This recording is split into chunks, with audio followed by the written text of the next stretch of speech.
واحد في الحي اللي أنا أسكن فيه في جدة عنده 2 من عياله يطلعون كل يوم جمعة البحر، يروحون يتمشون ويضيعون صلاة الجمعة، فيحترق قلب الأب على أولاده. قم يا ولد، قم يا ولد، اصحى يا ولد، اصحى يا ولد. فيتعب الأب على أولاده بالذات في المواسم، في أيام العيد، في أيام الصلوات. الأب يبغاك تشرفه في كل محفل. الأب ما أحد يتمنى في هذه الدنيا أحد أحسن منه إلا ولده.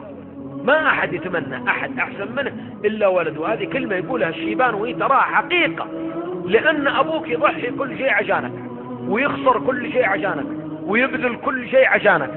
فتخيل 2 من الشباب رايحين البحر، قال لهم أبوهم يا عيالي اشتروا لي خبز، اشتروا لي عيش. قالوا يا أبويا أرسل فلان.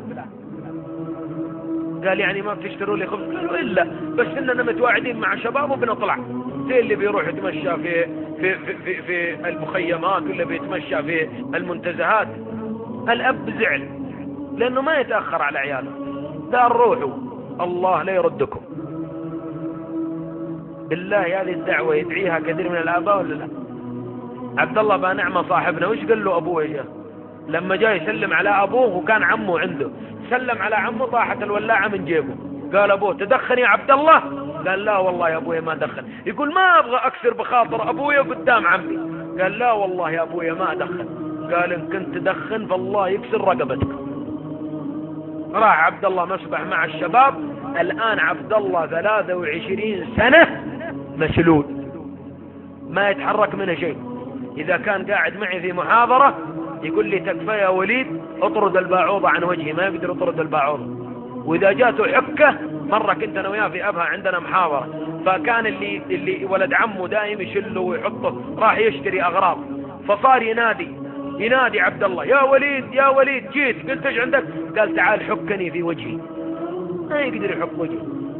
عبد الله عنده التلفون ما يقدر يضغط الزر الأخضر بيده.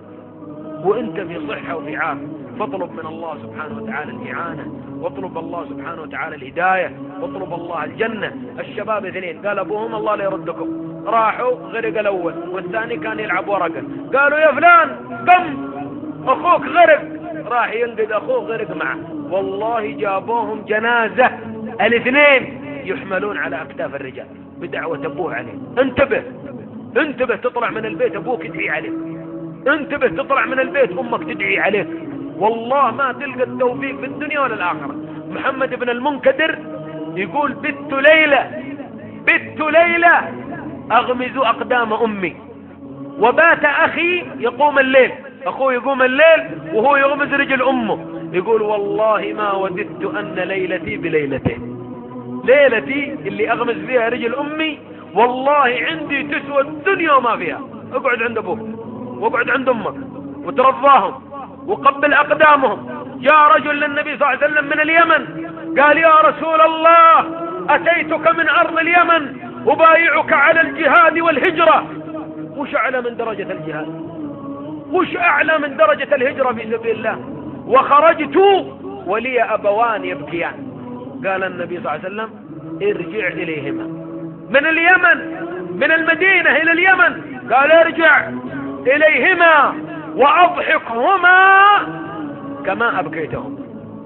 تبغى نقبل إسلامك؟ تبغى نقبل هجرتك؟ تبغى نقبل جهادك؟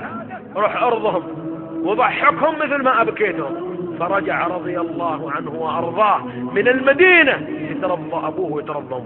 لا تطلع من البيت إلا وأنت ترضيتهم. لا تصيبك دعوة فيستجيبها الله. يقول النبي صلى الله عليه وسلم 3 دعوات لا يردهن الله، ومنها دعوة الوالد. وانت أيها الأب ادعو لأولادك لا تدعي عليهم. انتبه، يوافق دعوة